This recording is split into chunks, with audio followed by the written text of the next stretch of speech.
The night I realized my own son might be betraying me began like every other quiet evening in my Seattle home. Ryan stood in the doorway with a glass of water and 2 small white pills. "Your vitamins, Mom," he said gently. "They'll help your memory." For months I had trusted him.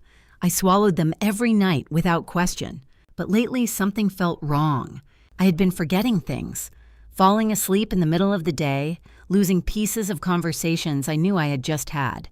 That night I did something different. I pretended to swallow the pills and hid them under my tongue. A few minutes later, when Ryan thought I was asleep, I heard him whisper something in the living room that made my blood run cold. "Give it a few more weeks," he said. "She's already getting confused." And in that moment, I realized something terrifying. The person I trusted most in this world might be slowly destroying my mind. If you've ever trusted someone with your life, only to question that trust later, I hope you'll stay with me for this story. Before we continue, tell me in the comments where are you watching from and what time is it there right now. And if stories about family truth and hidden betrayal speak to you, don't forget to like and subscribe so you don't miss the rest of what happened. Because what I discovered after that night was far worse than I ever imagined. When people hear what happened to me, the first question they usually ask is the same one, asterisk. How could you not see it sooner, asterisk? The truth is, when someone is your child, you don't look at them through the same lens you use for the rest of the world. You don't question their kindness. You don't search their words for hidden meaning. And you certainly don't imagine that the boy you once carried in your arms might someday see you as an obstacle. My name is Nicole Lewis. I'm 66 years old, and until recently, I believed I had been incredibly lucky in life. My husband Thomas Lewis and I had spent 40 years together. We met when we were both in our 20s in Tacoma, Washington. He worked as a mechanical engineer, and I worked as an accountant for a shipping company. We weren't wealthy, but we built a stable life, one that revolved around hard work, quiet weekends, and raising our only child, Ryan. Ryan Lewis was born on a rainy April morning, and from the moment I held him, I believed my purpose in life had become very simple. Protect him, support him, and make sure he had opportunities I never had. Thomas felt the same. Ryan grew up to be the kind of boy teachers praised. He was polite, responsible, ambitious. He played baseball in high school, graduated from the University of Washington, and eventually became a real estate broker in Seattle. By his early 30s, he had already sold more homes than many agents twice his age. Thomas used to say proudly, "That boy knows how to talk to people." And Ryan did. He had a natural charm that made people trust him quickly. For most of my life, I believed that same charm came from a genuinely good heart. When Thomas died 3 years ago, the house felt unbearably quiet. Cancer had taken him faster than we expected. One year, he was fixing the fence in the backyard, and the next year, I was sitting beside a hospital bed listening to machines beep in slow, steady rhythms. After the funeral, Ryan came to visit more often. At first, it was small things. He would stop by on Sundays, help me mow the lawn, fix a leaking faucet, bring groceries. I remember one afternoon when we were sitting at the kitchen table drinking coffee while rain tapped gently against the windows. Ryan looked around the house thoughtfully. "You shouldn't be here alone, Mom," he said. I laughed softly. "I've lived here for 38 years. I think I can handle it." But Ryan shook his head. "That's not what I mean. It's just, if something happened, what if you fell? What if you needed help?" His concern seemed genuine. I remember feeling grateful that my son cared so much. A few weeks later, Ryan brought his wife Amanda over for dinner. Amanda Lewis was younger than Ryan by about 3 years. She worked in marketing for a tech company downtown and had always seemed polite, though a little distant. She was the type of person who dressed impeccably even when visiting family. Perfect hair, perfect nails, perfect smile. That night, over roasted chicken and mashed potatoes, Ryan cleared his throat. Amanda and I were thinking about something he said carefully. I looked up from my plate. "What kind of something?" Amanda smiled in that measured way of hers. "We were wondering if it might make sense for us to move in here for a while." I blinked. "Move in?" Ryan nodded quickly. "Just temporarily. The market's crazy right now, and we're thinking about upgrading to a bigger place eventually. But in the meantime, it would also mean we could help take care of you." I remember feeling a little embarrassed. "I don't need taking care of," I said. Ryan reached across the table and squeezed my hand. "It's not about that, Mom. It's about family. We'd feel better knowing you're not alone. When you lose your spouse after 4 decades together, loneliness becomes something you feel in your bones. Even simple things like making breakfast for one person instead of 2 start to feel strange. So after a few days of thinking about it, I agreed. Ryan and Amanda moved into the upstairs bedrooms that spring. At first, it felt like the house had come back to life. There was noise again. Laughter. Footsteps in the hallway. Amanda sometimes worked from home, and Ryan came and went between property showings. In the evenings, we would occasionally sit together in the living room watching television. For a while, it felt comforting. Then slowly, small things began to change. Amanda started asking questions. At first, they seemed harmless. One evening, while we were washing dishes together, she said casually, "Nicole, have you ever thought about downsizing?" I shrugged. "I like this house. It's very large for one person," she said. "2 people now," I replied lightly. She smiled but didn't respond. Another time, she asked about my retirement savings. "Just planning things," she explained quickly. "Ryan says you worked as an accountant for decades." "That's right," I said. "You must have a solid nest egg." I remember laughing. "Enough to stay comfortable, hopefully." She nodded thoughtfully but didn't push further. At the time, I didn't think much about those conversations. Families talk about finances sometimes, especially when multiple generations live under the same roof. Then a few months after they moved in, Ryan began bringing me the vitamins. It started one evening after dinner. He walked into the living room holding a small orange bottle. "Mom, I picked these up for you," he said. "What are they?" "Memory support vitamins. Lots of people take them as they get older." I raised an eyebrow. "Are you saying I'm getting forgetful?" He chuckled. "Not at all, just preventative." The pills were small and white. He placed 2 in my hand and handed me a glass of water. I swallowed them without hesitation. It became routine after that. Every night around 10 o'clock, Ryan would knock gently on my bedroom door. "Vitamin time, Mom." Sometimes Amanda would be behind him in the hallway. Sometimes not. I never questioned it. After all, why would I? But gradually, over the following months, I started noticing things about myself that felt off. I began forgetting where I placed my reading glasses. Once I left the stove on after making soup. Another time, I repeated the same story twice during dinner without realizing it until Ryan gently pointed it out. "Mom," he said kindly, "you told us that yesterday." I felt embarrassed. "Did I?" Ryan just smiled reassuringly.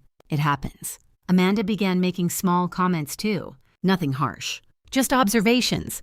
You seemed a little confused earlier," she once said. "Are you sleeping enough?" Another time she mentioned that I looked tired in the middle of the afternoon when I nodded off in my chair. Ryan would always respond the same way. "It's normal at your age."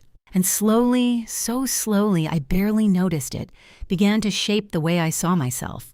Maybe I was becoming forgetful. Maybe this was simply what aging looked like. Until the night I pretended to swallow the vitamins. And everything changed. After that night, I couldn't sleep. Even though I lay in bed with the lights off and my eyes closed, my mind refused to quiet down. Ryan's voice echoed again and again in my head. Asterisk. "Give it a few more weeks. She's already getting confused." Asterisk. The way he had said it wasn't worried. It wasn't concerned. It sounded satisfied. For the first time in my life, I felt something toward my own son that I had never felt before. Fear. I waited until the house was completely silent. Around midnight, I slowly sat up in bed and turned on the small lamp beside me. The room looked exactly as it always had. The same pale blue curtains. The same wooden dresser Thomas had built himself 30 years ago. Everything felt normal, except me. My hands were shaking slightly as I reached for the tissue on my nightstand. Inside it were the 2 small white pills I had pretended to swallow earlier. I opened the tissue carefully and stared at them. They looked harmless. Just 2 plain tablets, but something inside me now refused to believe Ryan's explanation. I walked quietly to the bathroom and placed the pills under the bright light above the sink. I had taken vitamins before in my life. Calcium, vitamin D, fish oil. These didn't look like any of them. They were perfectly round and slightly chalky with tiny markings I didn't recognize. I leaned closer, squinting to read the faint letters pressed into one side. I couldn't make out what they meant. A strange chill ran down my spine. Why would Ryan lie about something like this? I folded the pills back into the tissue and tucked them into the drawer of my nightstand. Then I turned off the lamp and lay back down. But sleep never came. Instead, memories from the past few months began rearranging themselves in my mind, like puzzle pieces finally snapping together. The afternoon I had fallen asleep in the middle of a phone call with my friend Linda. The morning I had walked into the kitchen and forgotten why I was there. The way Ryan sometimes watched me with a thoughtful expression after I made a small mistake. At the time I had assumed it was concern. Now I wasn't so sure. Around 2 in the morning, I heard soft footsteps in the hallway. My heart started beating faster. The floorboards creaked lightly outside my bedroom door. Then I heard whispers, Ryan's voice and Amanda's. I stayed perfectly still, barely breathing. They were speaking quietly, but the hallway carried sound easily in this old house. Amanda spoke first. "Did she take them tonight?" Ryan replied without hesitation. "Yeah." There was a short pause. Then Amanda said something that made my stomach tighten. "Good. Because the lawyer said we need at least a few more weeks of documentation." Ryan sighed. "I know, but it's already working." Working. The word echoed in my head. Amanda lowered her voice even further. "Did she seem more confused today?" Ryan gave a small laugh. "She asked me the same question twice at lunch." Amanda sounded pleased. "That's perfect." Perfect. My fingers clenched around the blanket. For a moment I wondered if I had misunderstood what they were talking about. Maybe they meant something else. Then Ryan said something that erased all doubt. "If this keeps going the way it is, the doctor will definitely recommend guardianship." The word hit me like a physical blow. Guardianship. I had heard that term before. A guardianship was what happened when a court decided someone could no longer manage their own life, their finances, their medical decisions, their property, everything. The court would appoint someone else to control it all, usually a family member, usually a son or daughter. My throat felt dry. Amanda spoke again, and once that's approved, she said quietly, "We can finally move forward." "With the house," Ryan replied. I felt as if the air had been sucked out of the room. Amanda continued, "The market in this neighborhood is insane right now. If we sell it this year—" Ryan interrupted her. "I know. That's why we need to make sure the evaluation happens soon." Evaluation. Guardianship. Sell the house. The words swirled together in my mind. Suddenly, all the small conversations from the past year began making terrifying sense. Amanda asking about downsizing. Ryan worrying about me living alone. The vitamins. My confusion. The documentation. They weren't trying to help me. They were building a case that I was losing my mind. And if they convinced a court of that, Ryan could legally control everything I owned. My house, my savings, my retirement, even where I lived. My chest felt tight as I listened to them continue whispering in the hallway. "What about the doctor appointment next week?" Amanda asked. Ryan sounded confident. "I've already told him about the memory issues." "And the pills?" she asked. "They're mild enough," Ryan said, "just enough to make her tired and foggy." My entire body went cold. So it was true. They weren't vitamins. They were doing this on purpose. Ryan spoke again, his voice calm and practical. "We just need to be patient. Once the doctor puts it in writing that she's declining, everything else will fall into place." Amanda exhaled slowly. "Then we won't have to live here forever." Ryan chuckled softly. "No, just long enough." Their footsteps moved down the hallway. A moment later, their bedroom door closed. Silence returned to the house. But my world had completely changed.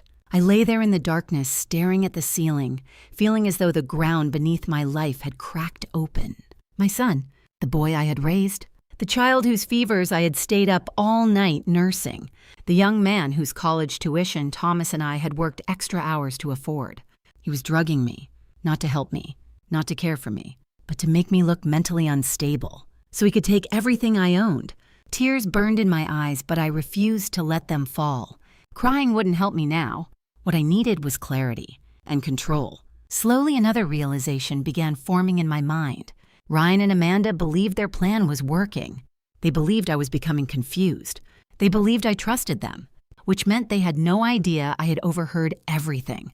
For the first time since their conversation began, I felt a small spark of something stronger than fear. Strategy.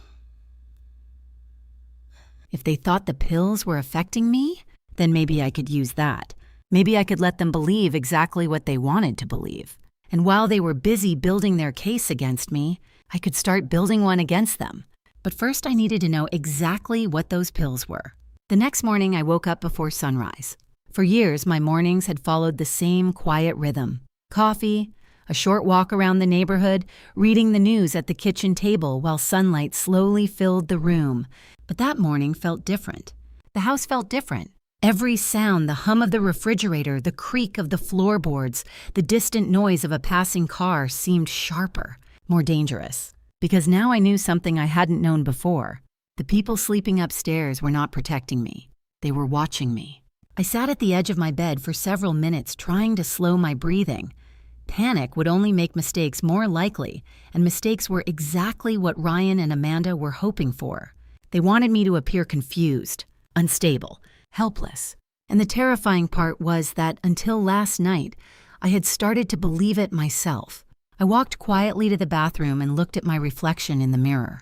The woman staring back at me had silver hair and fine lines around her eyes, but her gaze was steady, clear. I didn't look like someone losing her mind. But then again, that was the cruel trick of what Ryan was doing.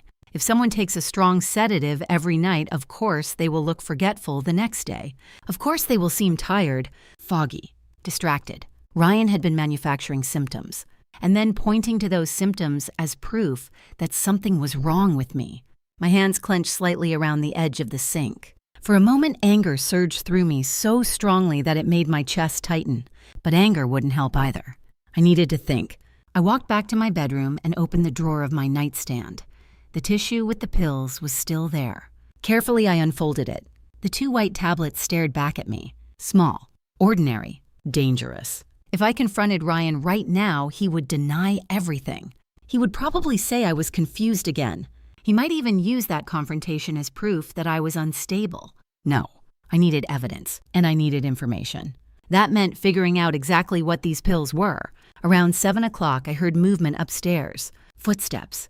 The sound of a shower turning on. Ryan and Amanda waking up.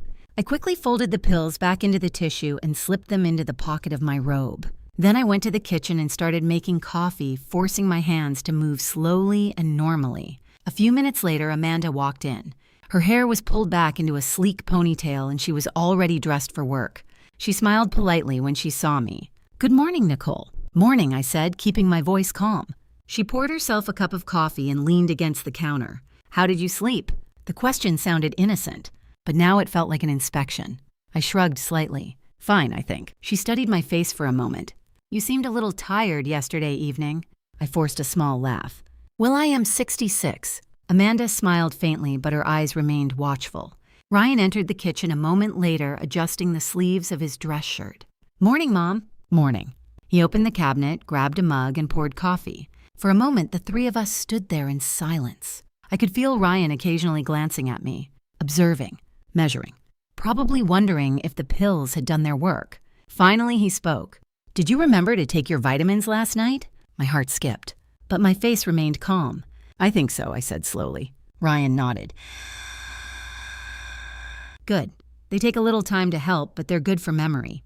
Amanda added gently, "Consistency is important." Consistency. Of course it was. They needed me to keep taking them. So the symptoms would continue. I forced myself to nod absent-mindedly. "Oh, right." Ryan looked satisfied. Then he checked his watch. "I've got a property showing this morning," he said. "Amanda, are you heading out soon?" She nodded. "Meeting at 9. They finished their coffee and gathered their things. As Ryan walked past me toward the door, he gave my shoulder a light squeeze. "Don't forget your vitamins tonight, Mom." "I won't," I said quietly. When the front door finally closed and the sound of Ryan's car pulling away faded down the street, the house fell silent again.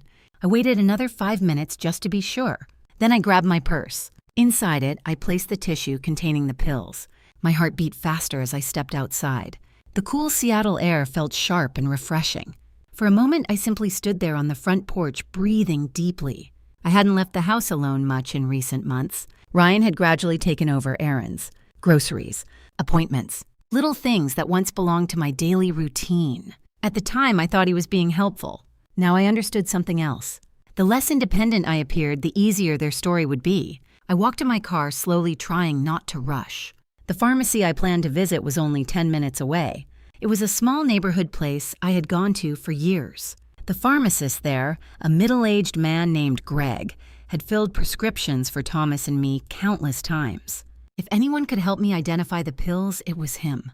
The drive there felt strangely tense. Every red light seemed longer than usual. Every passing car made me briefly wonder if Ryan might somehow find out where I was going. But when I finally pulled into the pharmacy parking lot, a small sense of determination replaced my fear. I stepped inside. The familiar smell of antiseptic and clean floors greeted me. Greg stood behind the counter sorting small white prescription bags. When he looked up and saw me, he smiled. "Nicole, haven't seen you in a while. How are you?" I forced a polite smile. "I'm all right, Greg. I was hoping you could help me with something." "Of course." I walked up to the counter and carefully unfolded the tissue. The 2 pills rolled gently onto the surface between us. Greg frowned slightly. "Are these yours?" "I'm not sure," I said carefully. "My son said they're vitamins." Greg picked one up and turned it under the light. The expression on his face changed almost immediately. His eyebrows pulled together. "These aren't vitamins," he said quietly. My stomach dropped. "What are they?" Greg examined the imprint on the tablet more closely. Then he looked back at me with clear concern. "This is a prescription sedative," he said. "A pretty strong one." The world seemed to tilt slightly around me. "A sedative." Greg nodded slowly. "Yes. Something like this is sometimes prescribed for patients with severe anxiety or advanced dementia." My throat tightened. "Would it cause memory problems?" Greg didn't hesitate. "Absolutely." He set the pill back down on the counter. "In fact, if someone without a prescription takes this regularly, it could cause confusion, extreme fatigue, and cognitive fog." Every symptom he described felt like another piece of the nightmare locking into place. I swallowed hard. "Greg," I said quietly, "could someone give this to a person without them realizing what it is?" He looked at me carefully. "Yes." Silence hung between us. Then he asked softly, "Nicole, who gave you these?" For a moment I couldn't speak, because saying the answer out loud made it feel even more real. Finally, I whispered the truth. "My son." Greg's face went completely still. Greg didn't say anything for a few seconds.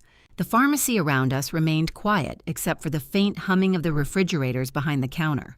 Somewhere near the back of the store, a customer's cart rolled slowly across the floor. But all I could hear was the sound of my own heartbeat. Greg looked down again at the pill on the counter and then back at me. "Nicole," he said, gently lowering his voice, "are you sure about that?" I nodded slowly. "He's been giving them to me every night. He said they were vitamins." Greg's jaw tightened slightly. "That's not a vitamin," he said firmly. "Not even close."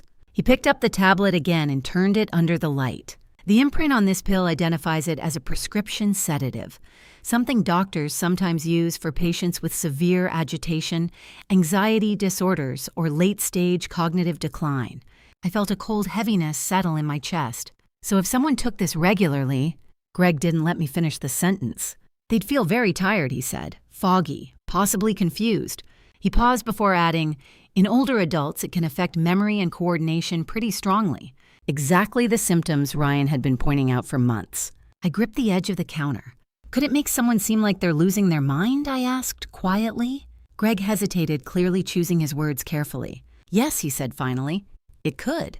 My vision blurred slightly for a moment. Everything Ryan and Amanda had been saying about my memory. Every concerned look. Every small note Amanda wrote in that little notebook she sometimes carried.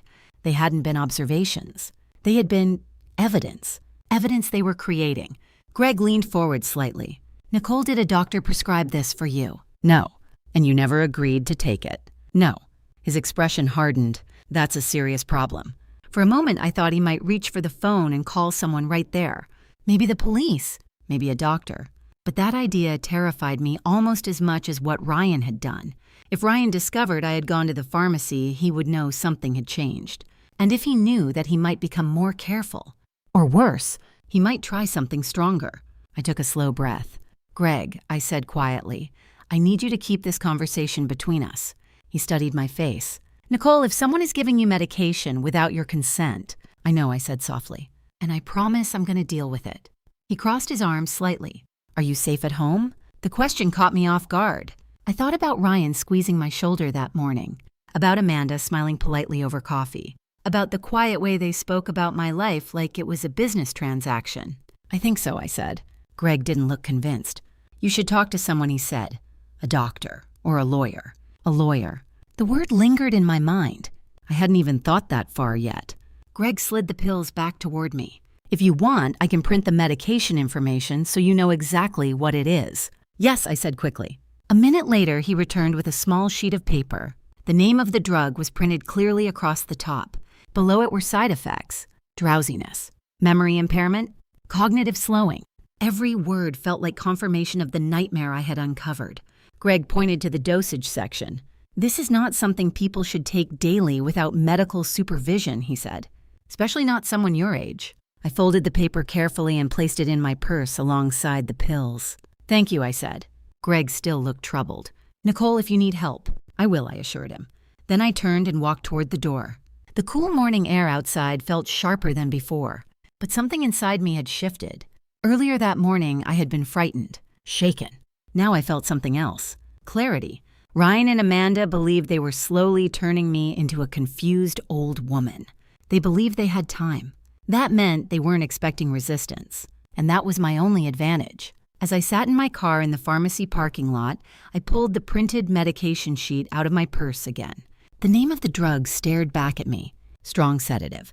Cognitive impairment. I imagined Ryan standing at my bedroom door each night, smiling gently as he handed me the pills.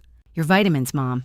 The betrayal of that moment burned more than anything else. But anger alone wouldn't protect me. I needed a plan. If I confronted him now, he would deny everything. He might even claim I was confused again. And Amanda would back him up. Two voices against one. But what if I didn't confront them? What if I did the opposite? What if I let them believe their plan was working? I sat there for several minutes thinking. Ryan believed the pills were making me forgetful. He believed I trusted him. He believed I had no idea what he was doing. That meant he would continue acting normally, continue talking freely, continue planning, and every step he took would reveal more of the truth. A slow, careful strategy began forming in my mind. First, I would stop taking the pills. That part was easy. I would pretend to swallow them each night, just like I had done yesterday. Then I would watch, listen, pay attention to every conversation, every document, every small clue. Because if Ryan and Amanda were preparing to ask a court for guardianship, there would be paperwork, lawyers, evidence they were collecting. And if I was going to fight back, I needed proof. Proof of what they were doing. Proof that they had been drugging me. Proof that they were trying to take control of my life. The thought terrified me, but strangely it also gave me strength.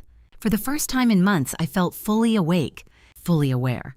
When I finally started the car and drove home, I forced myself to rehearse something in my mind.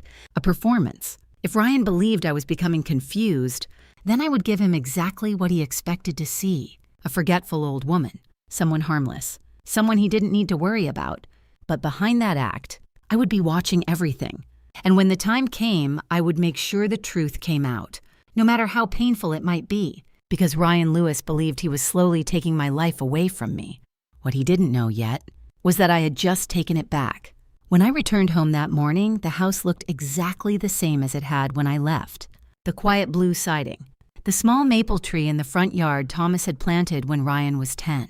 The same front porch where we had once sat during summer evenings watching the sunset. But stepping back inside felt different now, because I understood something I hadn't understood before. This house was no longer just my home. It had become the center of someone else's plan. I locked the door behind me and stood in the hallway for a moment listening to the silence. Ryan and Amanda were still gone. Good. That gave me time to think. I walked slowly into the kitchen and made another cup of coffee, trying to calm the storm of thoughts in my mind. Greg's words replayed over and over again. Asterisk, a strong sedative. Asterisk, memory impairment. Asterisk, confusion. Asterisk.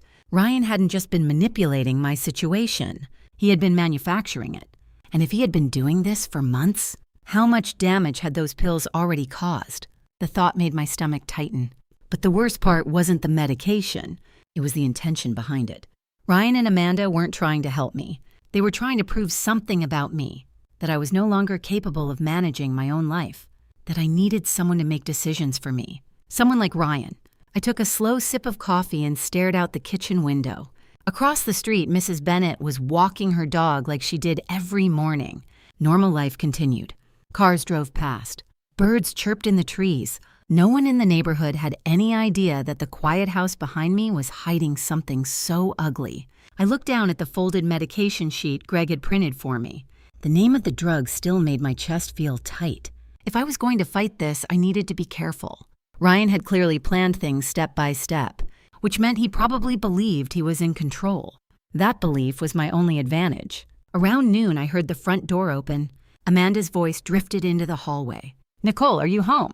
I quickly folded the paper and slipped it back into my purse. In the kitchen, I called. Amanda walked in carrying her laptop bag and a takeout salad container. She placed both on the counter and gave me a polite smile. "There you are." "Where else would I be?" I said lightly. She laughed softly. "You'd be surprised." Her eyes moved over the kitchen slowly as if checking whether anything had changed. Then she opened the refrigerator. "Did you eat lunch yet?" "I'm not sure," I said casually. Amanda paused. "You're not sure?" I frowned slightly, pretending to think. Maybe I did earlier, or maybe that was breakfast. For a moment, I worried that I had overplayed it. But Amanda's expression softened with something that looked almost like satisfaction. "That's okay," she said gently. "It happens." She opened her salad and sat down at the table. "You know," she added carefully, "memory lapses can start very subtly." I nodded slowly. "Yes." Ryan said something like that. Amanda took a bite of her salad and continued in a calm, reassuring tone. "It's actually very common, especially after 60. 66, I thought, but I didn't correct her. Instead, I stared down at my coffee mug. "Sometimes I do feel a little foggy," I admitted quietly. Amanda's fork paused halfway to her mouth. "Really?" "Yes," I said slowly, "especially in the mornings." She watched me closely now. "That's important information," she said. "Important?" The word made my skin crawl. "Ryan has a doctor appointment scheduled for you next week," she continued. "Just a routine evaluation." I looked up with what I hoped was mild confusion. "A doctor appointment?" "Yes." She gave me a reassuring smile. "It's just to check how your memory is doing." I nodded vaguely. "Oh, right." Amanda returned to her salad, but I could see something in her posture. Excitement. Not worry. Not concern. Excitement. I felt a quiet wave of anger rise in my chest, but I pushed it down. Let her think the plan was working.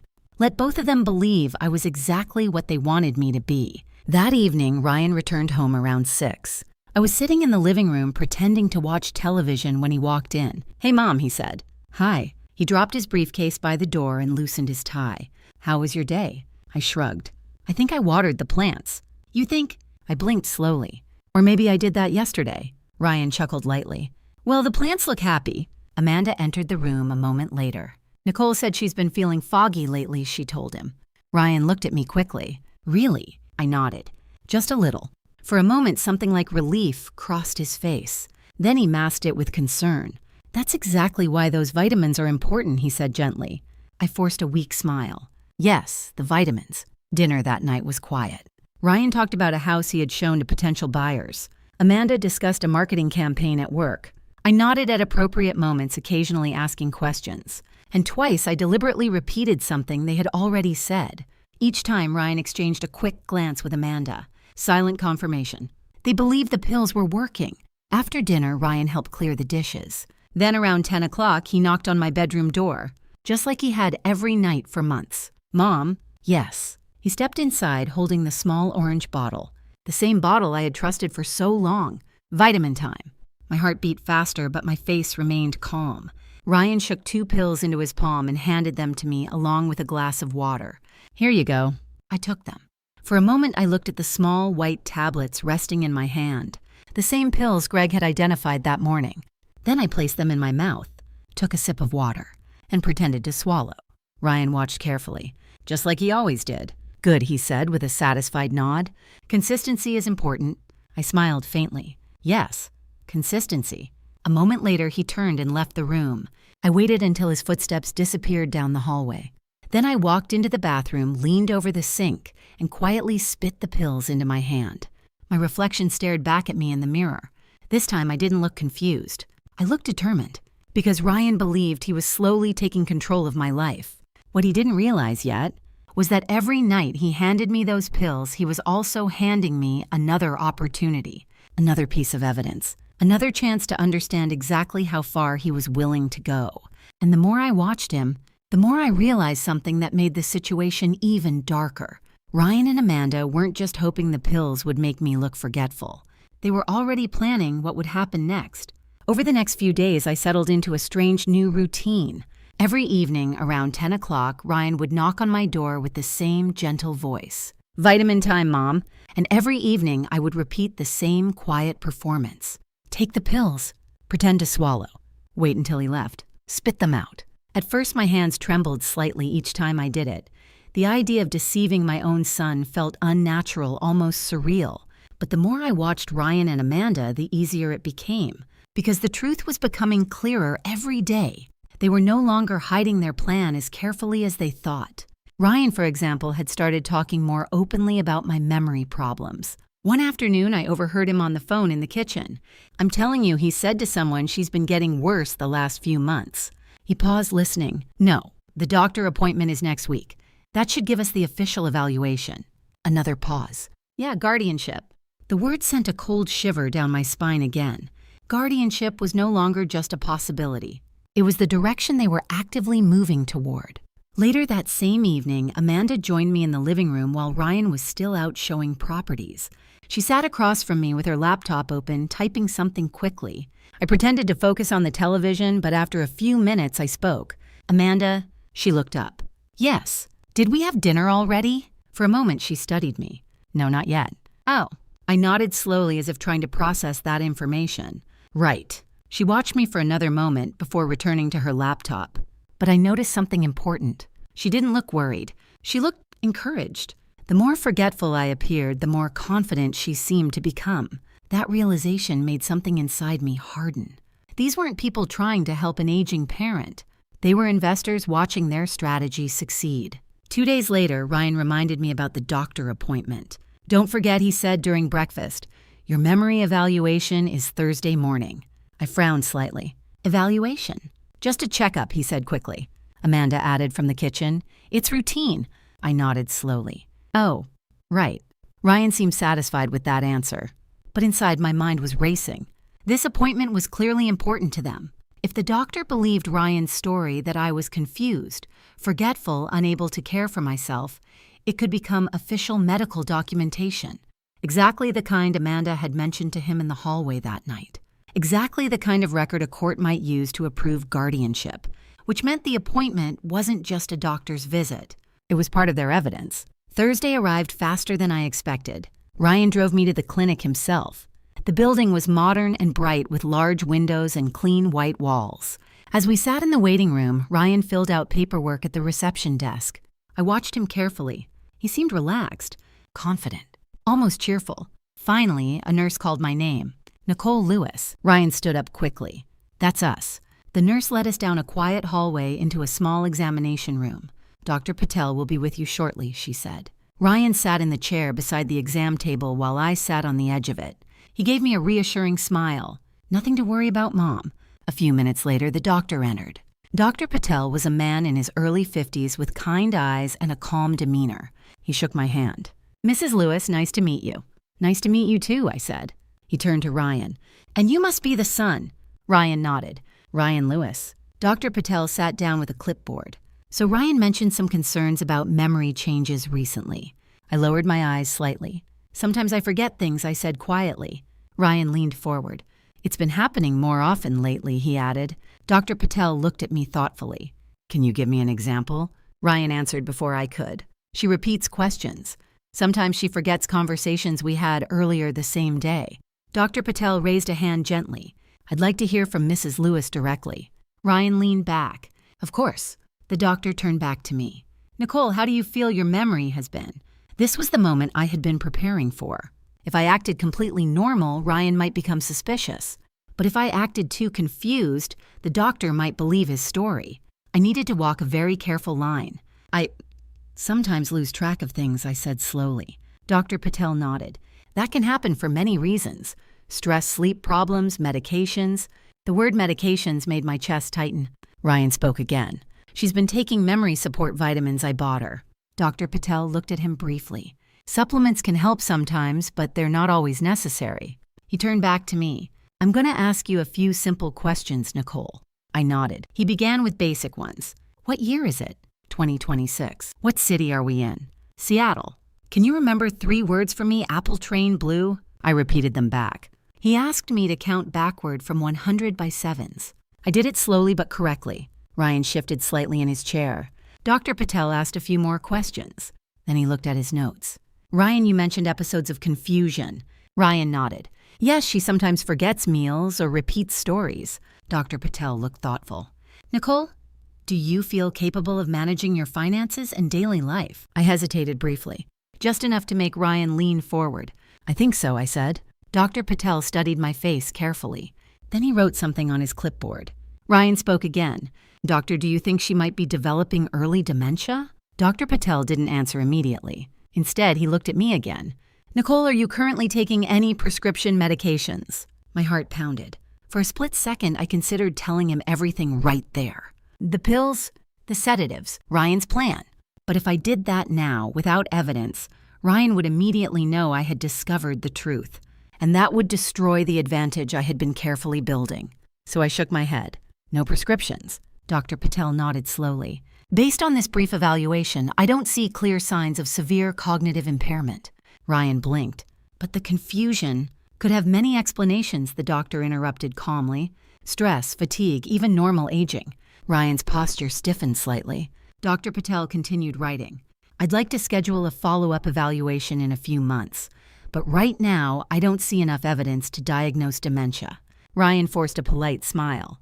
I see. The appointment ended a few minutes later. As we walked back through the clinic hallway, I could feel Ryan's mood shift beside me. He was quieter, tighter. Once we reached the parking lot, he finally spoke.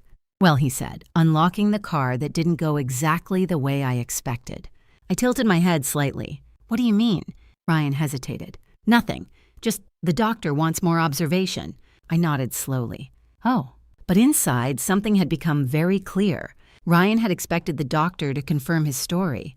And when that didn't happen, his plan had just become more complicated. Over the next few days, I settled into a strange new routine.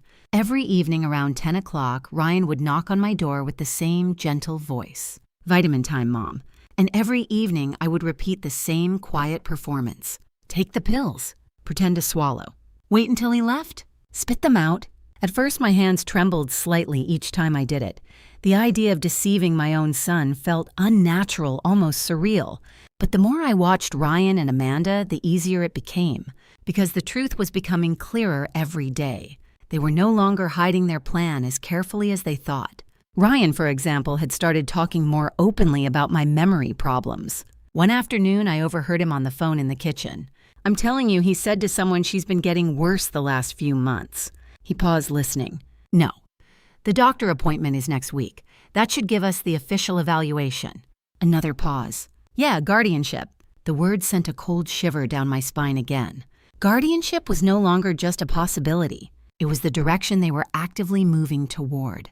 Later that same evening, Amanda joined me in the living room while Ryan was still out showing properties. She sat across from me with her laptop open, typing something quickly. I pretended to focus on the television, but after a few minutes, I spoke. Amanda, she looked up. Yes. Did we have dinner already? For a moment, she studied me. No, not yet. Oh. I nodded slowly as if trying to process that information. Right. She watched me for another moment before returning to her laptop. But I noticed something important. She didn't look worried. She looked encouraged. The more forgetful I appeared, the more confident she seemed to become. That realization made something inside me harden. These weren't people trying to help an aging parent. They were investors watching their strategy succeed. 2 days later, Ryan reminded me about the doctor appointment. Don't forget, he said during breakfast, your memory evaluation is Thursday morning. I frowned slightly. Evaluation. Just a checkup, he said quickly. Amanda added from the kitchen. It's routine. I nodded slowly. Oh, right. Ryan seemed satisfied with that answer. But inside my mind was racing. This appointment was clearly important to them. If the doctor believed Ryan's story that I was confused, forgetful, unable to care for myself, it could become official medical documentation. Exactly the kind Amanda had mentioned to him in the hallway that night. Exactly the kind of record a court might use to approve guardianship. Which meant the appointment wasn't just a doctor's visit. It was part of their evidence. Thursday arrived faster than I expected. Ryan drove me to the clinic himself. The building was modern and bright with large windows and clean white walls. As we sat in the waiting room, Ryan filled out paperwork at the reception desk. I watched him carefully. He seemed relaxed, confident, almost cheerful. Finally, a nurse called my name. Nicole Lewis. Ryan stood up quickly. That's us. The nurse led us down a quiet hallway into a small examination room. Dr. Patel will be with you shortly, she said. Ryan sat in the chair beside the exam table while I sat on the edge of it. He gave me a reassuring smile. Nothing to worry about, Mom. A few minutes later, the doctor entered. Dr. Patel was a man in his early 50s with kind eyes and a calm demeanor. He shook my hand. "Mrs. Lewis, nice to meet you." "Nice to meet you too," I said. He turned to Ryan. "And you must be the son." Ryan nodded. "Ryan Lewis." Dr. Patel sat down with a clipboard. "So Ryan mentioned some concerns about memory changes recently." I lowered my eyes slightly. "Sometimes I forget things," I said quietly. Ryan leaned forward. "It's been happening more often lately," he added. Dr. Patel looked at me thoughtfully. "Can you give me an example?" Ryan answered before I could. "She repeats questions. Sometimes she forgets conversations we had earlier the same day." Dr. Patel raised a hand gently. "I'd like to hear from Mrs. Lewis directly." Ryan leaned back. "Of course." The doctor turned back to me. "Nicole, how do you feel your memory has been?" This was the moment I had been preparing for. If I acted completely normal, Ryan might become suspicious. But if I acted too confused, the doctor might believe his story. I needed to walk a very careful line. "I sometimes lose track of things," I said slowly. Dr. Patel nodded. "That can happen for many reasons. Stress, sleep problems, medications." The word medications made my chest tighten. Ryan spoke again. "She's been taking memory support vitamins I bought her." Dr. Patel looked at him briefly. "Supplements can help sometimes, but they're not always necessary." He turned back to me. "I'm going to ask you a few simple questions, Nicole." I nodded. He began with basic ones. "What year is it?" 2026. "What city are we in?" "Seattle." "Can you remember 3 words for me? Apple train blue?" I repeated them back. He asked me to count backward from 100 by sevens. I did it slowly but correctly. Ryan shifted slightly in his chair. Dr. Patel asked a few more questions. Then he looked at his notes. "Ryan, you mentioned episodes of confusion." Ryan nodded. "Yes, she sometimes forgets meals or repeats stories." Dr. Patel looked thoughtful. "Nicole, do you feel capable of managing your finances in daily life?" I hesitated briefly, just enough to make Ryan lean forward. "I think so," I said. Dr. Patel studied my face carefully. Then he wrote something on his clipboard. Ryan spoke again. "Doctor, do you think she might be developing early dementia?" Dr. Patel didn't answer immediately. Instead, he looked at me again. "Nicole, are you currently taking any prescription medications?" My heart pounded. For a split second, I considered telling him everything right there. The pills, the sedatives, Ryan's plan. But if I did that now without evidence, Ryan would immediately know I had discovered the truth. And that would destroy the advantage I had been carefully building. So I shook my head. "No prescriptions." Dr. Patel nodded slowly. "Based on this brief evaluation, I don't see clear signs of severe cognitive impairment." Ryan blinked. "But the confusion could have many explanations," the doctor interrupted calmly. "Stress, fatigue, even normal aging." Ryan's posture stiffened slightly. Dr. Patel continued writing. "I'd like to schedule a follow-up evaluation in a few months, but right now I don't see enough evidence to diagnose dementia." Ryan forced a polite smile. "I see." The appointment ended a few minutes later. As we walked back through the clinic hallway, I could feel Ryan's mood shift beside me. He was quieter, tighter. Once we reached the parking lot, he finally spoke. "Well," he said, unlocking the car that didn't go exactly the way I expected. I tilted my head slightly. "What do you mean?" Ryan hesitated. "Nothing. Just, the doctor wants more observation." I nodded slowly. "Oh." But inside, something had become very clear. Ryan had expected the doctor to confirm his story. And when that didn't happen, his plan had just become more complicated. The drive home from the clinic was unusually quiet. Ryan kept both hands on the steering wheel, his eyes fixed on the road ahead. Normally, he liked to fill silence with conversation stories about houses. He was selling small jokes, observations about traffic. But that afternoon, he barely spoke. I watched him from the corner of my eye. His jaw looked tight. His fingers gripped the steering wheel a little harder than usual. The doctor's words had clearly unsettled him. Dr. Patel hadn't confirmed dementia. He hadn't agreed that I was incapable of managing my life. And most importantly, he hadn't created the official medical documentation Ryan seemed to be expecting. That single detail had shifted something in Ryan's plan. When we finally pulled into the driveway, Ryan turned off the engine and sat there for a moment before speaking. "Well," he said carefully, "the doctor just wants to monitor things." I nodded slowly. "That sounds reasonable." Ryan studied my face.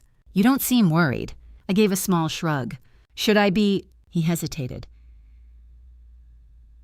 No, it's just, sometimes people don't realize their memory is declining.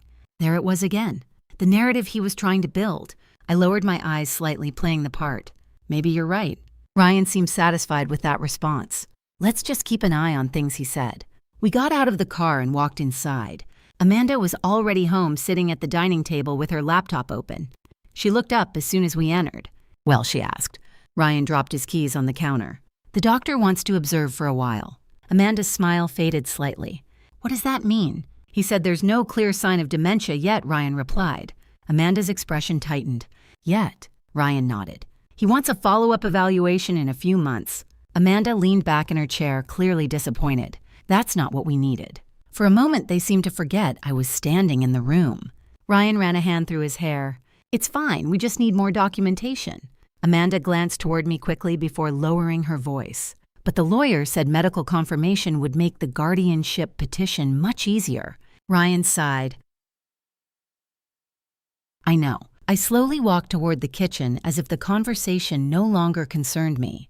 But every word they exchanged sank into my memory. Guardianship petition, lawyer, documentation. The plan was still moving forward, just slower than they had hoped. That evening, after dinner, Ryan spent most of his time in his home office upstairs. I could hear his voice through the partially closed door while he spoke on the phone. Yes, he said, the doctor wants to wait. A pause. No, she still seems confused sometimes. Another pause. I've been documenting everything. Documenting. Amanda's notebook suddenly came back to my mind. Over the past few months, I had seen her writing things down occasionally. At the time, I assumed it was work-related. Now I wasn't so sure. The next morning, Ryan left early for a property showing, and Amanda went to the office downtown. For the first time in days, I had the house entirely to myself. And that gave me an opportunity. I moved slowly through the house, listening carefully. Silence. No footsteps. No voices. Finally, I walked upstairs. Ryan and Amanda's bedroom door was slightly open. Inside the room was perfectly organized. Amanda's side of the dresser held neat rows of cosmetics.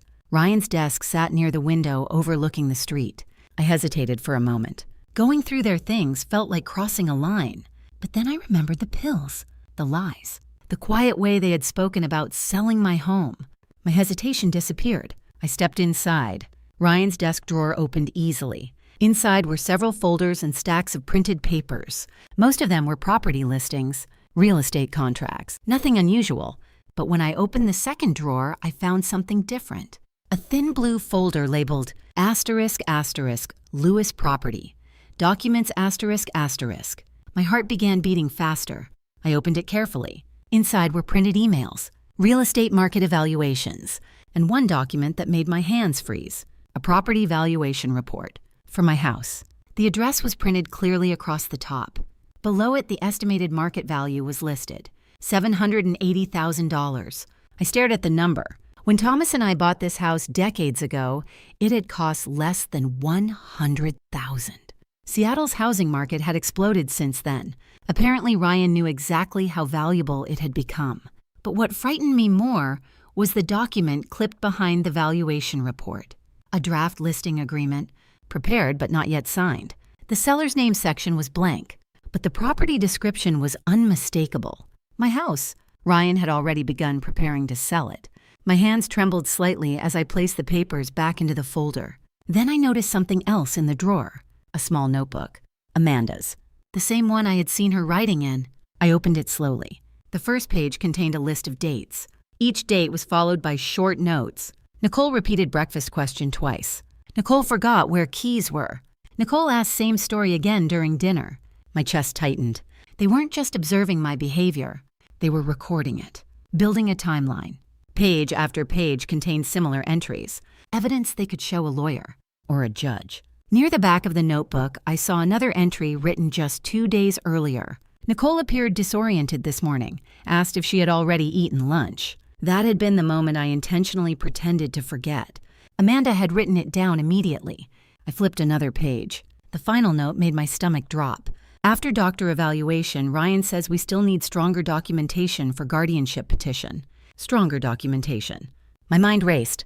If the doctor wouldn't confirm dementia, then Ryan and Amanda would simply try to create more evidence. more confusion, more incidents, more reasons to convince a court that I couldn't manage my own life. I closed the notebook carefully and placed it exactly where I had found it. Then I returned everything else to the drawer. When I left the bedroom and walked back downstairs, my thoughts were spinning. Ryan wasn't just planning to sell the house. He was preparing for the moment when he would legally control it, which meant guardianship was not just an idea. It was the central piece of his entire plan. And once he obtained it, I wouldn't be able to stop him. He could sell the house, move me into a nursing facility, control every dollar I owned. My entire future could be decided by someone who had already proven he was willing to drug me. I sat down in the living room, staring at the quiet walls of the house Thomas and I had built our life in. For the first time since discovering the truth, a heavy realization settled in my chest. Ryan wasn't just trying to convince people I was confused. He was preparing to take everything. And unless I stopped him soon, he might actually succeed. That afternoon, I sat in the living room for a long time, staring at the quiet walls of my house. The house Thomas and I had built our life in. The place where Ryan had taken his first steps. Where birthday parties had filled the rooms with laughter. Where we had celebrated holidays for decades. And now, according to the documents I had just seen upstairs, it had become something else. A financial opportunity. $780,000. That number kept repeating in my mind. It explained everything. Why Ryan had suddenly become so concerned about me living alone. Why Amanda had asked about my savings. Why they were pushing so hard for guardianship. It wasn't about helping me. It was about controlling what I owned. The thought felt like a heavy stone sitting in my chest. For several minutes, I considered something dangerous. Confronting Ryan immediately. Walking upstairs. Throwing the folder on the table. Demanding an explanation. But the more I thought about it, the more I realized how foolish that would be. Ryan had already shown he was willing to lie, willing to drug me. If I confronted him without proof strong enough to stop him legally, he would simply deny everything. And after that, he would become much more careful. My only advantage right now was that Ryan believed I knew nothing, which meant I needed help. Real help. Someone who understood the law. Someone who could tell me how to protect myself. But who could I trust? Most of our extended family lived out of state. My sister lived in Arizona.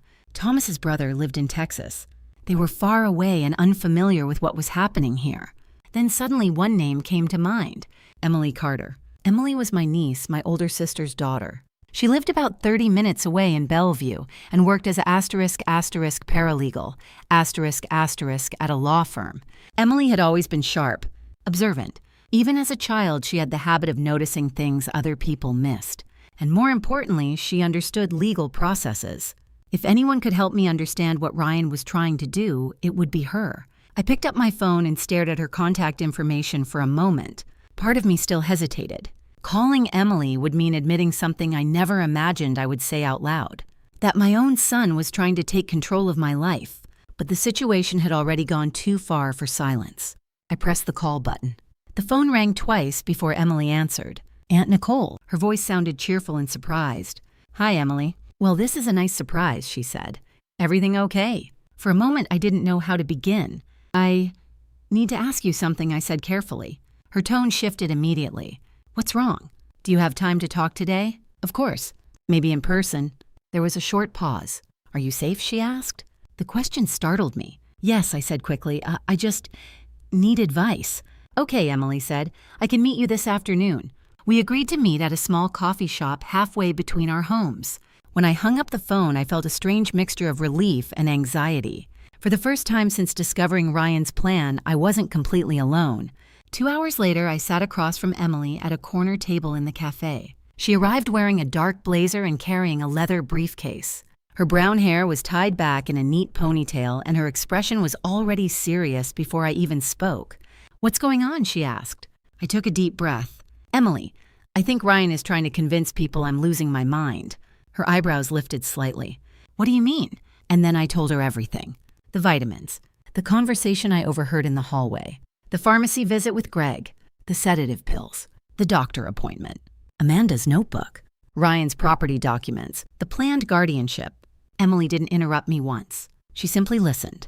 The more I spoke, the more her expression hardened. By the time I finished, she was leaning forward with her elbows on the table. Aunt Nicole, she said quietly, this is extremely serious. I know. Do you still have the pills? Yes. And the medication information the pharmacist printed? I nodded. Emily exhaled slowly. That's good. Good. It's evidence. The word sent a small ripple of hope through me. Evidence of what? She looked me directly in the eyes. Potential elder abuse? The phrase felt heavy in the air between us. Elder abuse. I had heard it on the news before. Stories about caregivers taking advantage of vulnerable seniors. But I had never imagined the term could apply to my own family. Emily continued, if Ryan is giving you prescription medication without your consent, that alone is a serious legal issue. And the guardianship, I asked. She nodded. Guardianship petitions require strong proof that a person is mentally incapable of managing their own affairs. I thought about Amanda's notebook again. They're trying to create that proof. Yes, Emily said.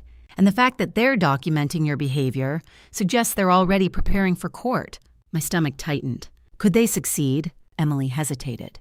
If a judge believes you're incompetent, it's possible. What happens then? The court appoints a guardian, she explained. That person gains legal authority over your finances, property, and sometimes medical decisions. Ryan, I said quietly.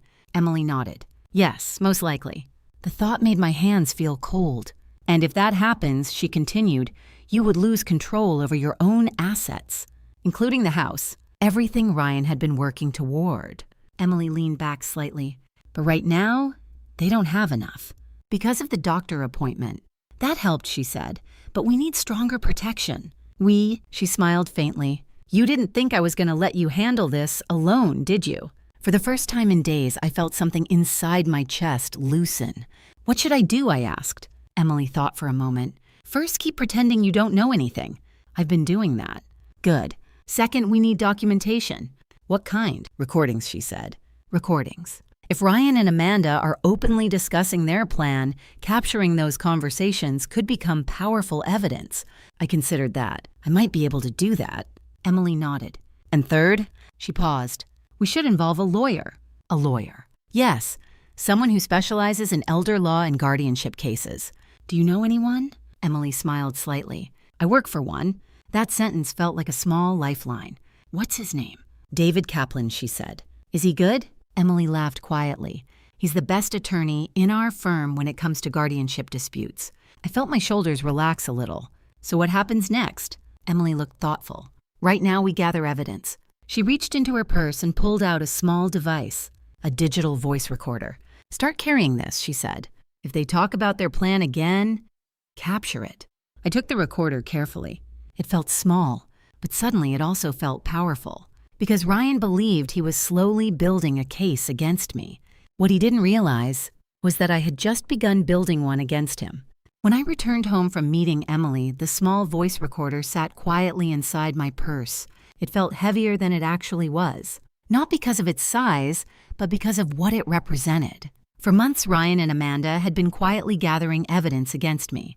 Now, for the first time, I was doing the same. The house was quiet when I walked inside. Ryan's car wasn't in the driveway yet, and Amanda hadn't returned from work. That gave me time to think.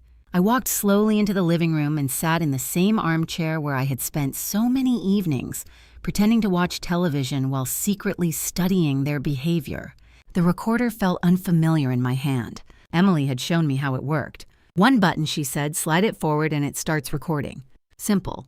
But what I recorded with it could change everything. For a moment, doubt crept into my mind. Was I really about to record conversations with my own son? The boy I had raised. The boy whose scraped knees I had bandaged when he fell off his bicycle. But then I remembered the pills. The quiet conversation in the hallway. The folder with the listing agreement for my house. And the doubt disappeared. At 6 that evening, Ryan came home. I heard his car pull into the driveway, followed by the familiar sound of the front door opening. Mom, he called. In here, I replied. He walked into the living room, loosening his tie the way he always did after work. How was your day? Oh, I said vaguely, quiet. Ryan nodded and sat down on the couch across from me. He seemed to study my face for a moment. Feeling okay today? I shrugged. I think so. You seemed a little out of it yesterday after the doctor's appointment. Did I? Ryan nodded slowly. Just a little. I tilted my head as if trying to remember. I don't recall. Ryan watched me carefully, and for the first time since discovering his plan, I understood something important about the way he observed me. He wasn't just checking on me. He was evaluating me, looking for signs that his pills were doing their work. Amanda arrived shortly afterward. She entered the living room holding her laptop bag and kicked off her shoes near the door. "How was the clinic?" she asked Ryan. "Fine," he said. "The doctor wants more observation." Amanda sighed. "I was afraid of that." Ryan leaned forward slightly. "We just need to give it time." Amanda glanced toward me briefly before lowering her voice. "Did you tell him about the memory problems this week?" Ryan nodded. "Yes, I mentioned the repeated questions." Amanda seemed to relax. "Good." My heart beat a little faster. Without turning my head, I reached slowly into the pocket of my sweater and slid the recorder switch forward. The tiny device vibrated slightly as it began recording. Ryan continued speaking. "The doctor said it could still be early." Amanda nodded thoughtfully. "Well, the lawyer already said documentation will help." Ryan leaned back in his chair. "Exactly. Once we have enough examples, the guardianship petition will be much stronger." Hearing the words spoken so plainly still made my chest tighten, but I kept my expression neutral. Amanda lowered her voice further. "And after that," Ryan finished her sentence quietly, "the house." Silence filled the room for a moment. Amanda spoke again. "You're sure about the valuation?" Ryan nodded. $780,000. Amanda let out a small whistle. "That's incredible." Ryan's voice turned practical.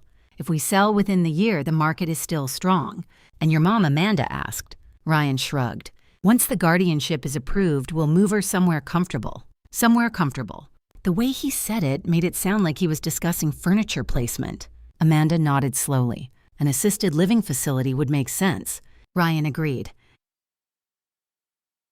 "Exactly." My fingers tightened slightly around the arm of my chair. They were talking about moving me out of my own life as if it were an ordinary business decision. Amanda glanced toward me again.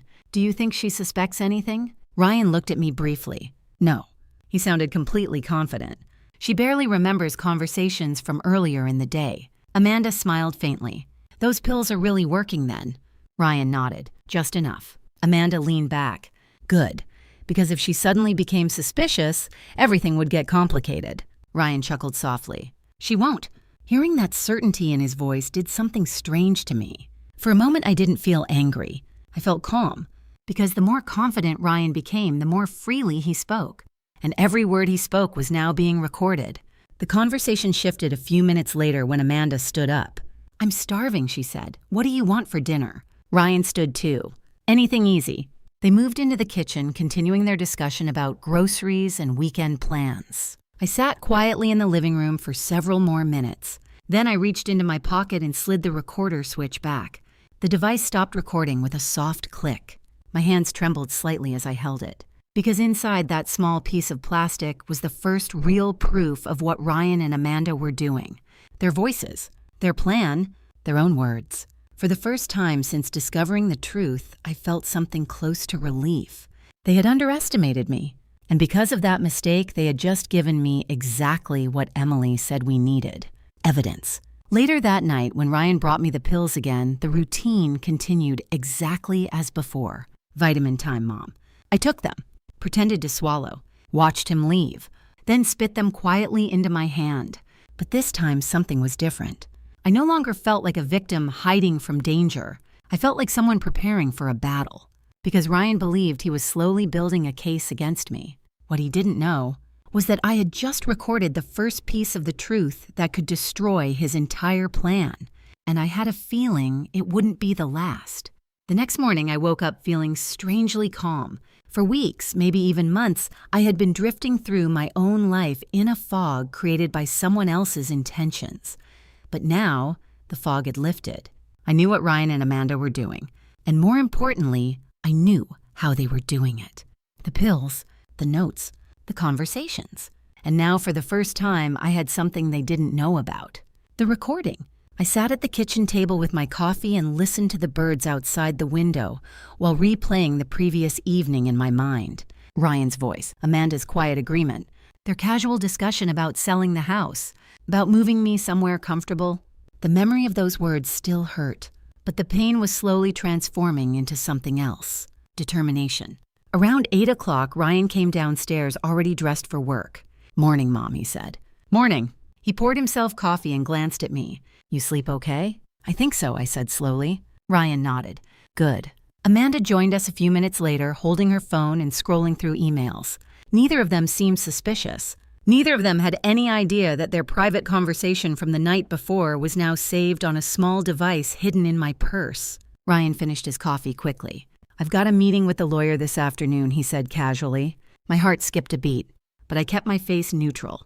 "What lawyer?" Ryan shrugged lightly. "Just something work-related." Amanda gave him a quick glance, but neither of them elaborated. A few minutes later, they both left the house. As soon as the front door closed, I reached for my purse. My hands moved carefully as I took out the recorder. For a moment, I simply stared at it. Then I pressed the playback button. Ryan's voice filled the quiet kitchen. Asterisk. "Once the guardianship is approved, we'll move her somewhere comfortable. Asterisk." Amanda's voice followed. Asterisk. "Those pills are really working then. Asterisk." Listening to it again sent a chill down my spine. But this time the words also carried power. Because those voices were proof. I called Emily immediately. She answered after 2 rings. "Aunt Nicole, I have something," I said. "What kind of something?" "A recording." There was a brief silence. "You recorded them?" she asked. "Yes." "What did they say?" I hesitated. "Enough." Emily didn't waste a second. "Can you bring it to the office today?" "Yes." "Good," she said. "David needs to hear this." 2 hours later, I sat in a conference room at the law firm where Emily worked. The room was sleek and professional with a long wooden table and tall windows overlooking the city. Emily sat beside me. Across the table sat a man in his late 50s, wearing a dark suit and thin glasses. "Mrs. Lewis," he said, politely extending his hand, "I'm David Kaplan." I shook his hand. "Thank you for meeting with me." Emily slid the recorder across the table. "This is the recording I mentioned." David pressed the playback button. The room filled with Ryan's voice. For the next few minutes, none of us spoke. We simply listened. Ryan talking about guardianship, Amanda confirming the plan. Their conversation about selling my house. When the recording ended, David leaned back slightly in his chair. "Well," he said quietly. Emily looked at him. "That's pretty clear, right?" David nodded slowly. "Yes." He turned to me. "Mrs. Lewis, what you've described and what we just heard raises serious legal concerns." "What kind of concerns?" I asked. "Potential elder abuse," he said calmly. The phrase sounded even heavier coming from a lawyer. David continued. "Administering medication without someone's informed consent can be considered abuse, especially when it's done to manipulate mental capacity." Emily nodded. "And the guardianship plan." David folded his hands.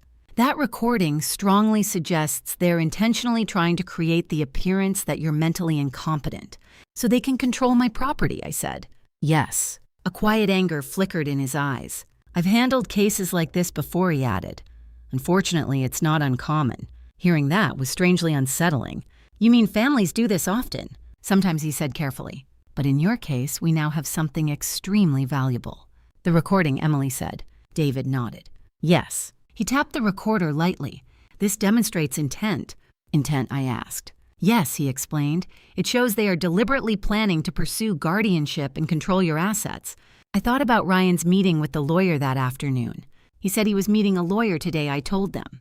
Emily and David exchanged a glance. "That means the process may already be starting," David said.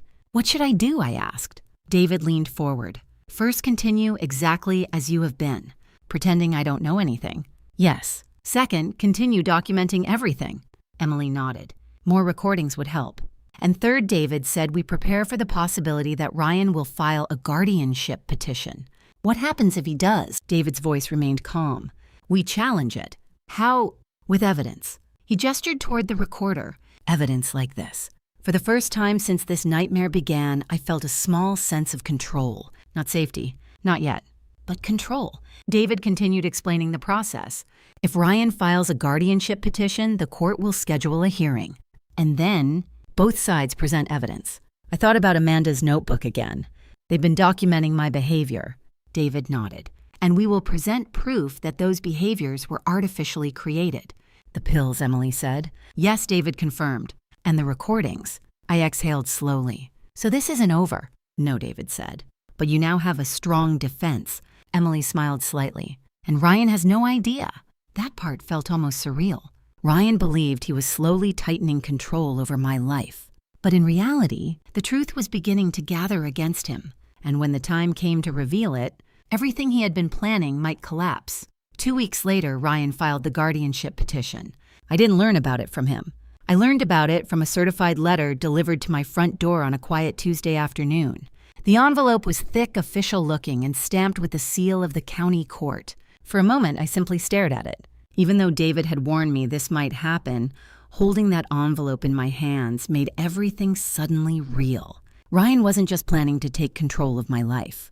He had officially asked the court for permission to do it. I opened the envelope slowly and unfolded the documents inside.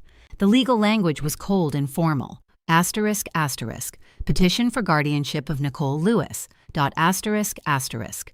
My name appeared again and again across the pages.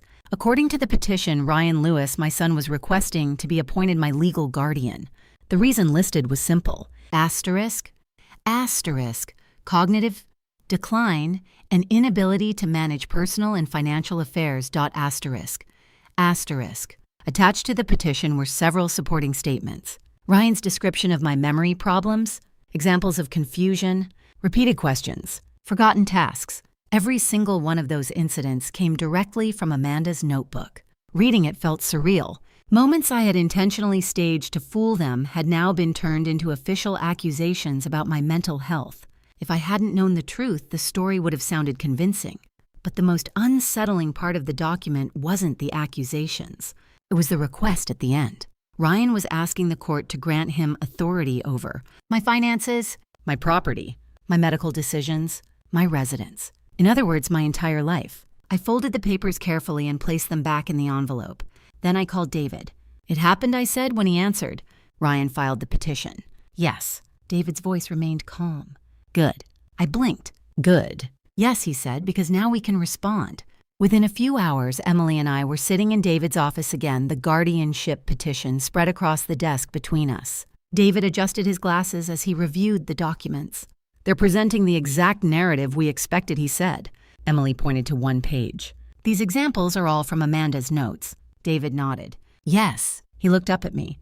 How are you feeling about all this? I thought about the question carefully. Angry, I said. More than scared. David gave a small approving nod. That's understandable. He tapped the petition. But remember something important. What? The burden of proof is on them. What does that mean? It means Ryan must convince the court that you are truly incapable of managing your life. And if he can't, then the petition fails. Emily leaned forward. And we have evidence they don't know about.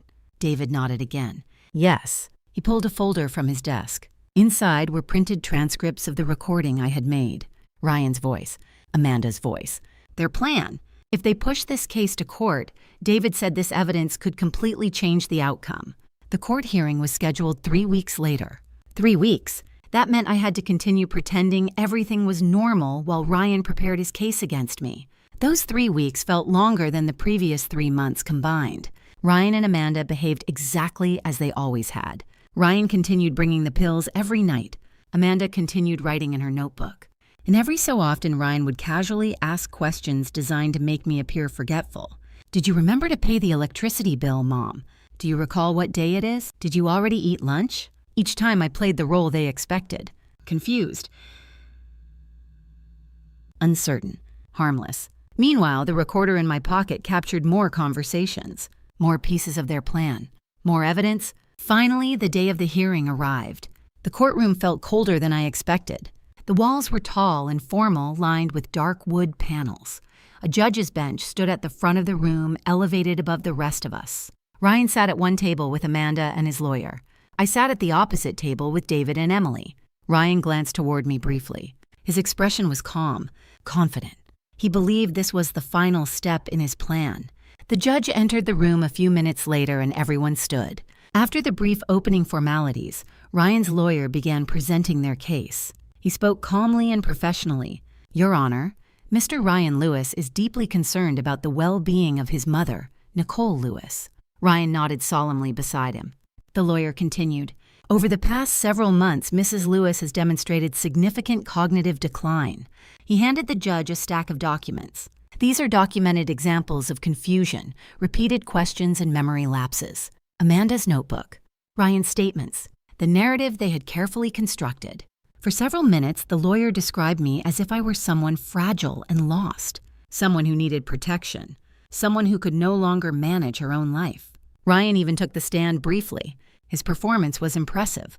Concerned son, worried voice, gentle tone. I just want what's best for my mother, he said. For a moment, if I hadn't known the truth, I might have believed him. Finally, the judge turned toward our table. Mr. Kaplan, she said. David stood calmly. Your Honor, the defense would like to present evidence. Ryan's lawyer looked slightly irritated. Go ahead, the judge said. David placed a small device on the table in front of her. The recorder. Ryan's eyes narrowed slightly. Amanda leaned forward. What is that? Ryan's lawyer asked. David spoke clearly. A recording. Ryan shifted in his chair. A recording of what the lawyer asked. David pressed the play button. Ryan's voice filled the courtroom. Asterisk. Once the guardianship is approved, we'll move her somewhere comfortable. Asterisk. Amanda's voice followed. Asterisk. Those pills are really working then. Asterisk. Ryan's face drained of color. Amanda's mouth opened slightly. The courtroom fell completely silent as the recording continued. Their conversation.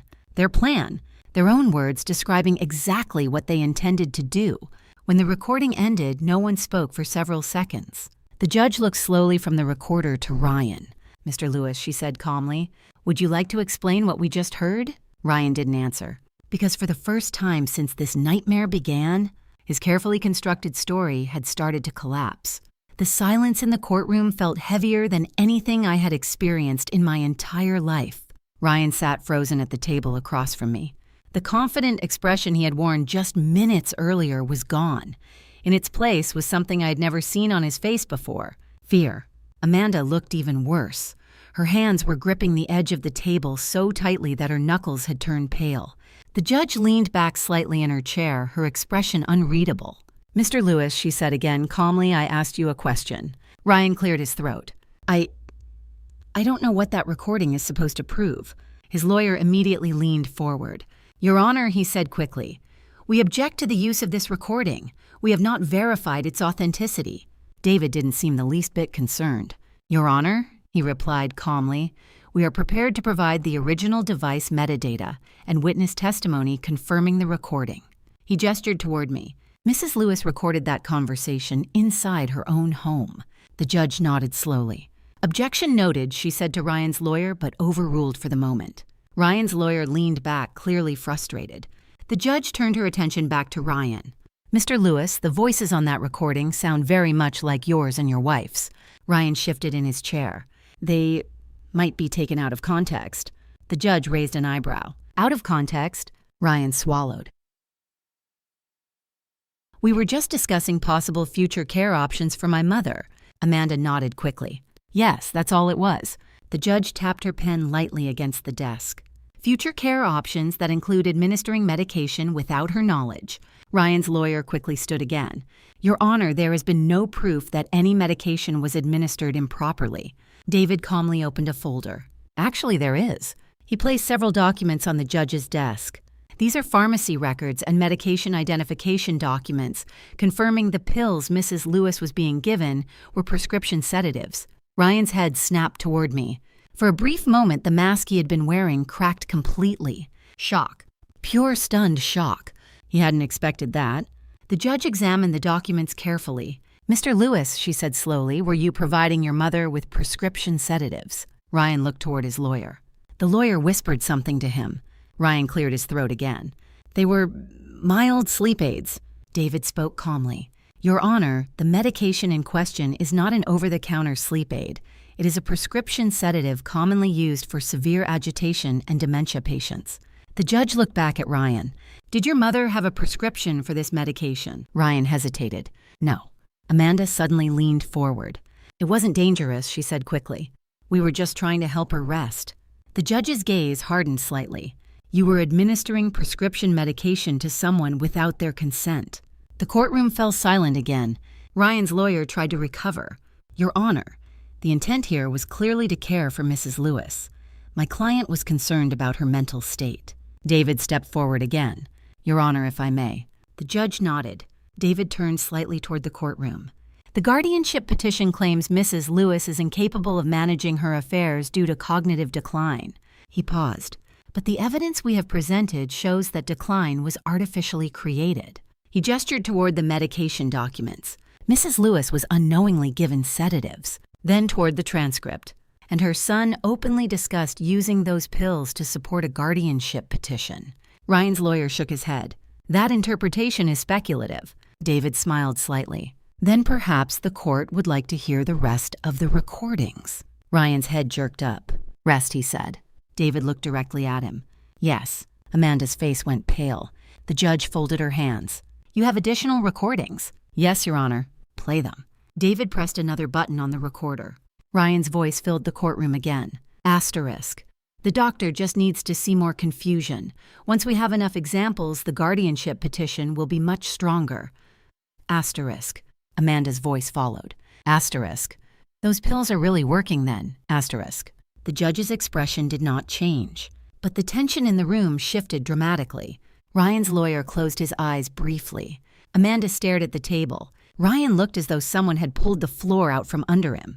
When the recording ended, the judge spoke quietly. Mr. Lewis. Ryan didn't respond. Mr. Lewis, she repeated. He finally looked up.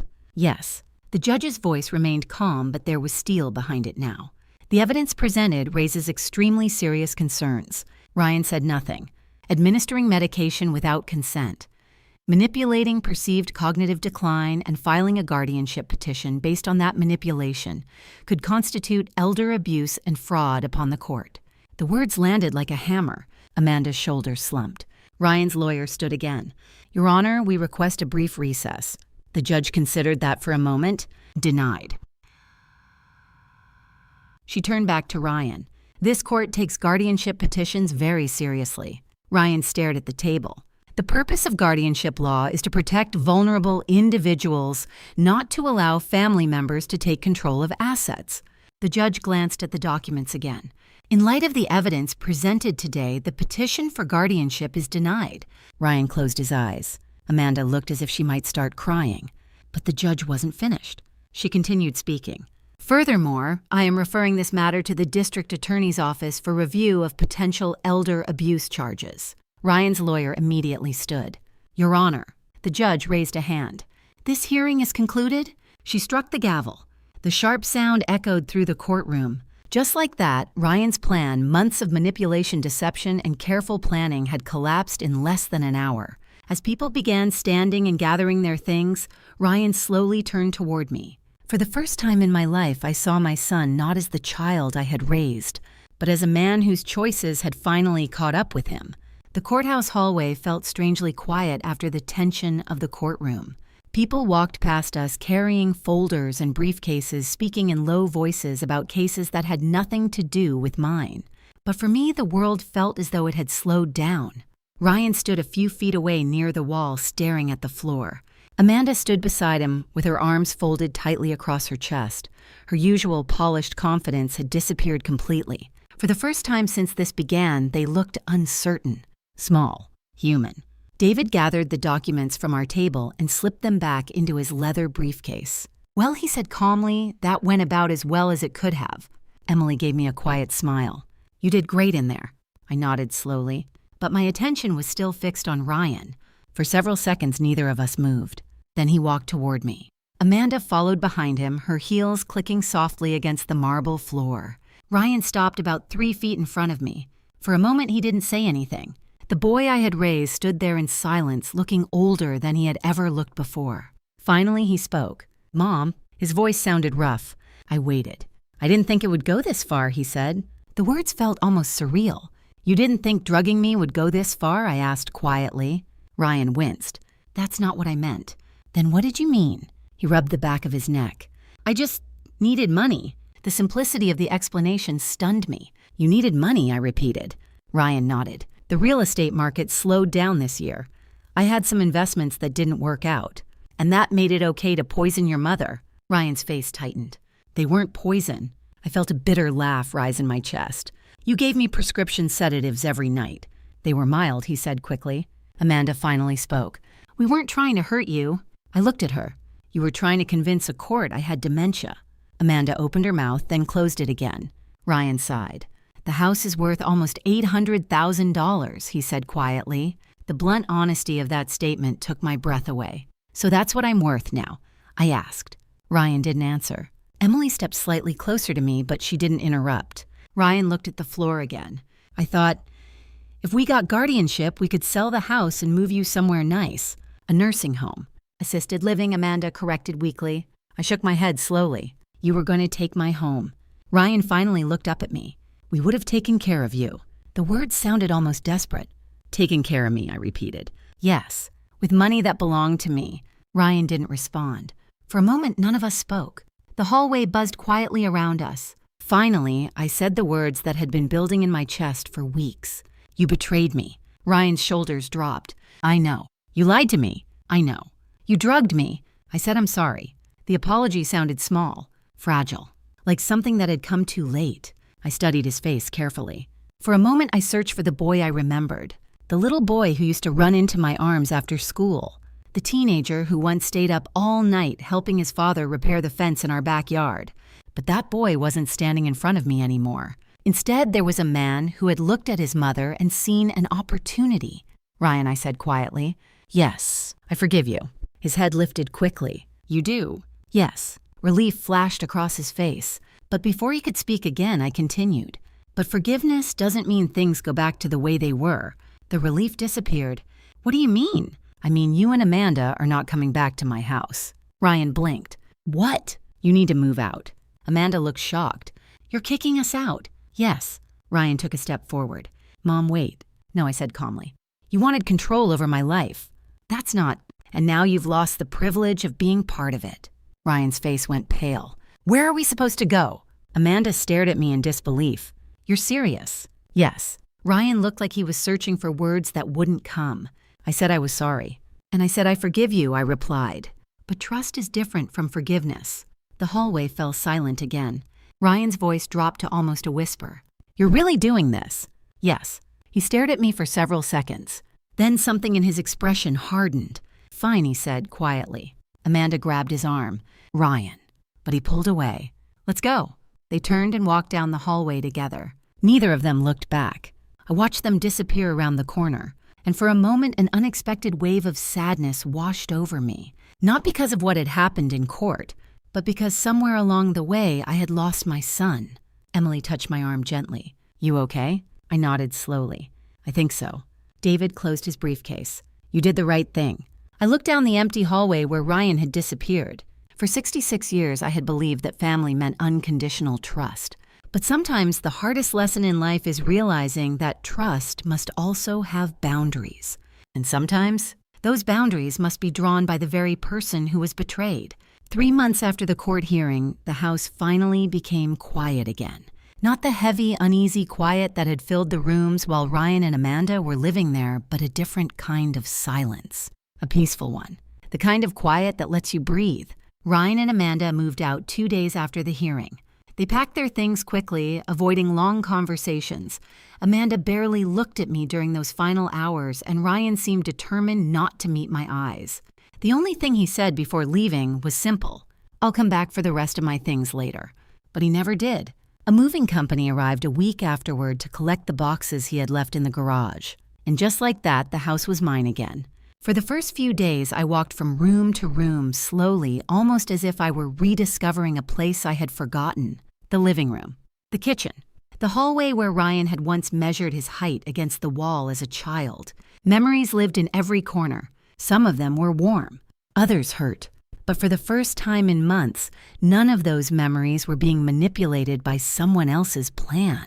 I was free to feel them honestly. Emily visited often during those weeks. She would bring coffee, sit at the kitchen table with me, and talk about ordinary things. Work, family, life. One afternoon, she asked gently, Have you decided what you want to do next? I looked around the kitchen. Thomas and I had built our entire life here. But now the house also carried the memory of everything that had happened with Ryan. I think it's time for a change, I said. Emily nodded thoughtfully. A fresh start. Yes. 2 weeks later, I listed the house for sale. It sold faster than I expected. Seattle's housing market was still strong, just like Ryan had predicted. The final price was slightly higher than the valuation he had found, $795,000. When the closing documents were signed, I felt something strange. Not sadness, not relief, something quieter, closure. Instead of staying in Seattle, I decided to move south. A small coastal town in California called **** Monterey ****. I had visited once with Thomas many years ago. We spent a weekend walking along the ocean, eating seafood by the harbor, and watching sea otters float lazily in the waves. He had loved that place. "You could grow old here," he told me once. At the time, I laughed. Now standing on the balcony of my new apartment overlooking the Pacific Ocean, I realized he had been right. Life felt calmer here, slower. The air smelled like salt and sunlight. I began walking along the beach each morning. Sometimes I would sit on a bench near the water and watch the waves roll in, thinking about how strange life can be. 1 year earlier, I believed my biggest challenge would simply be learning how to live without my husband. I never imagined I would also have to survive betrayal from my own child, but surviving it had changed me. It had made me stronger, and it had also shown me something important. There were many other people facing similar situations. During my conversations with David and Emily, I had learned that elder abuse cases were far more common than most people realize. Many victims never discovered what was happening. Others discovered it too late. That thought stayed with me. So with Emily's help and David's legal guidance, I decided to do something unexpected. I used part of the money from the sale of my house to create a small foundation. The *** Lewis Family Trust for Elder Protection, ***. Its purpose was simple: to provide legal assistance for seniors facing financial exploitation or guardianship abuse. Emily helped organize the legal structure. David volunteered time through his firm. Within a few months, we had helped our first 3 clients. One elderly man whose nephew had tried to control his bank accounts, a widow whose caregiver had stolen thousands of dollars, and another woman who had been pressured by her children to sign away her property. Helping them felt strangely healing, because every time I listened to their stories, I understood their fear, their confusion, their sense of betrayal. But I also knew something else. They weren't powerless, just like I hadn't been powerless. One evening, about 6 months after moving to Monterey, I received a letter. The return address was from Seattle, Ryan Lewis. I sat at the kitchen table for several minutes before opening it. Inside was a single page. His handwriting looked uneven. **Mom***. I don't know if you'll ever want to hear from me again. But I needed to say I'm sorry. What I did was wrong. I was desperate and selfish, and I convinced myself it wasn't that bad. I see now how terrible it really was. You gave me everything growing up, and I repaid you in the worst way possible. I don't expect forgiveness. I just hope someday you might believe that I regret it. Ryan**. I read the letter twice. Then I folded it carefully and placed it in the drawer beside my bed. I never wrote back, not because I hated him, and not because I wanted revenge, but because some wounds need distance in order to heal. And sometimes the healthiest boundary is silence. That night, I stepped onto the balcony and looked out at the dark ocean. The waves rolled slowly under the moonlight. For the first time in a very long time, I felt something I hadn't felt during those difficult months. Peace. Not because the past had disappeared, but because I had survived it, and because I had chosen what my future would look like. A future built not on fear or betrayal, but on strength, and the quiet knowledge that my life still belonged to me. If this story moved you, there is one important lesson I hope you remember. Trust is one of the most powerful bonds in any family. But trust should never mean surrendering your voice, your independence, or your awareness. Elder abuse often hides behind smiles, polite words, and the appearance of care. Sometimes the people who hurt us the most are the ones we never expected to question. But no matter how complicated the situation becomes, the truth still matters. Your voice still matters, and your life, no matter your age, still belongs to you. If you found Nicole's story meaningful, I'd love to hear your thoughts. What would you have done in her situation? Have you ever witnessed a similar story in real life? Share your thoughts in the comments, and don't forget to tell me where you're watching from and what time it is there right now. And if you enjoy powerful, real-life inspired stories like this, please like the video and subscribe so you don't miss the next one. Because sometimes the most important stories are the ones that remind us just how strong we really are.